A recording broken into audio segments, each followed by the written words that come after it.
দোকানের মালিকানা নিয়ে কি সমস্যা হয়েছে শুনলাম।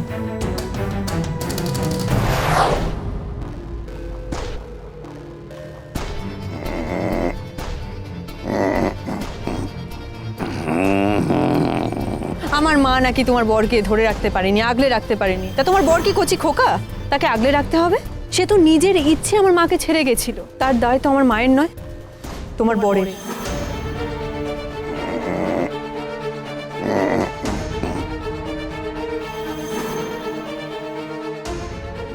এখানে আমার রাতের ঘুম উড়ে যাচ্ছে, উনি নাক ডাকিয়ে ঘুমোচ্ছেন।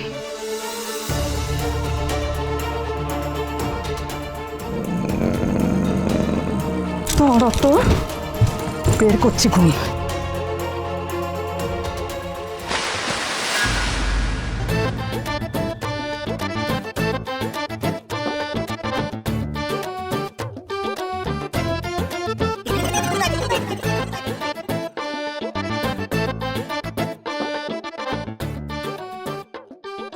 আজকে দোল নাকি?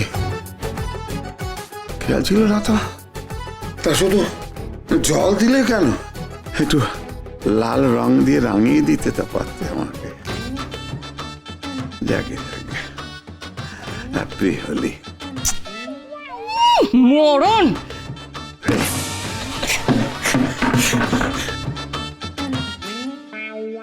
কি হয়েছে দিদি? হ্যাঁ কি হয়েছে? কি ভাঙলো? জামাইবাবু কি করেছেন আপনি আবার? মাথাটা ভাঙত, অল্পের জন্য বেঁচে। তুমি এত রাতে খাটে বসে বসে স্নান করেছো বাবা? তো এই জন্য মা রেগে গেছে। না রে ভাগ্নে, তোর মা রেগে গেছে বলে তোর বাবাকে খাটে বসিয়েই ধুইয়ে দিয়েছে।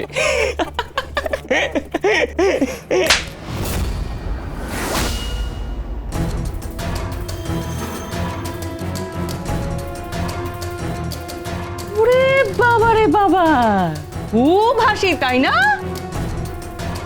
আমি এদিকে দু চোখের পাতা এক করতে পারছি না, আর একজন নাক ডাকাচ্ছে আর একজন দাঁত বার করে হাসছে। আর ওইদিকে অন্নপূর্ণা, ও তিনটে মেয়ে বিয়েও শান্তির ঘুম ঘুমোচ্ছে। তোমাদের সবার ঘুম যদি আমি না চটকেছি তো আমার নামও ইন্দিরা না। এই কাল সকালের মধ্যে যদি ভাতের হোটেল না ভাঙা পড়েছে তো তোমাদের দুজনের কি অবস্থা করি সেটা মাথায় রেখো। বেরো এখান থেকে, যা!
আমি কি চেয়েছি?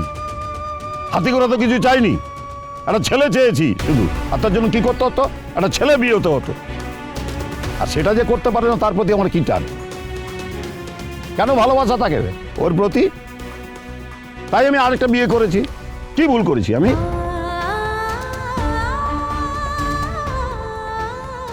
কিন্তু অন্নপূর্ণাই বা তিনটে মেয়ে নিয়ে যাবে কোথায় অঘর?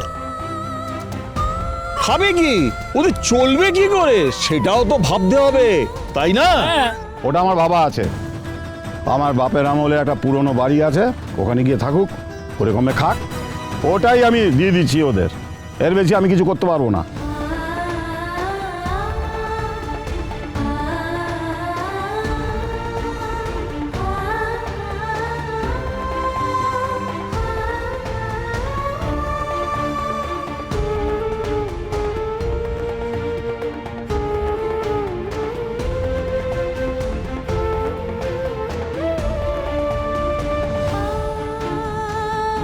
হাতের সোনার নোয়াটা বন্ধক রাখবেন?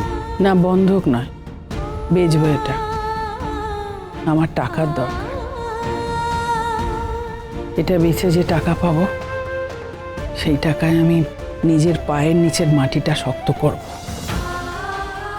মেয়েদেরকে লেখাপড়া শেখাবো। তবু আত্মসম্মান বেচে কারোর কাছে হাত পাতব না। এই বীরভূমের প্রতিটা মানুষ বলবে, অন্নপূর্ণা রায় মাথার ঘাম পায়ে ফেলে মেয়েদেরকে মানুষ করেছে, লেখাপড়া শিখিয়েছে, তাদেরকে নিজের পায়ে দাঁড় করিয়েছে। একদিন আমার মেয়েরাই হবে আমার গর্ব।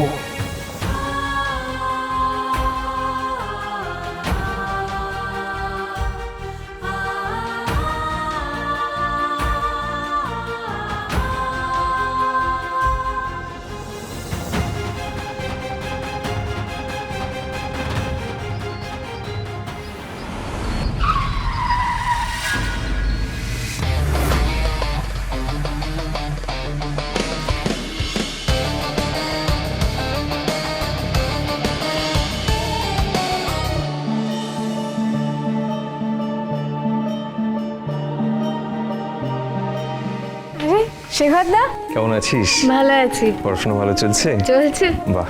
মা, মেজদি ভাই, বড়দি ভাই, কেমন আছো? স্নেহা? ভালো। কেমন আছিস? ভালো আছিস তো? উমা, শেখর, ভালো আছো? কতদিন পর বাবা আমাদের কেমন এখানে আছো এলে। আপনি? আর বলো না, কোর্টের কাজে এত ব্যস্ত হয়ে গেছি, এদিকে তো আর এখন আসাই হয় না। যাই হোক, কি সমস্যা হয়েছে এবার সবটা শুনি আমি।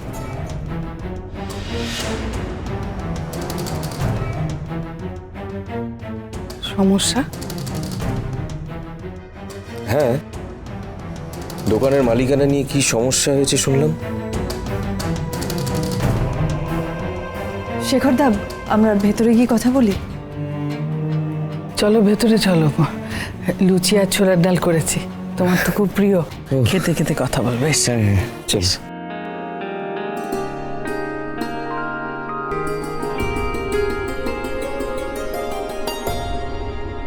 সাথী, যা খাবারটা নিয়ে আমার।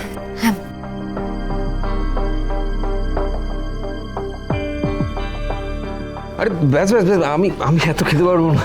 আচ্ছা শেখরদা, তুমি যখনই আসো একা আসো, একদিন বৌদিকেও তো আনতে পারো।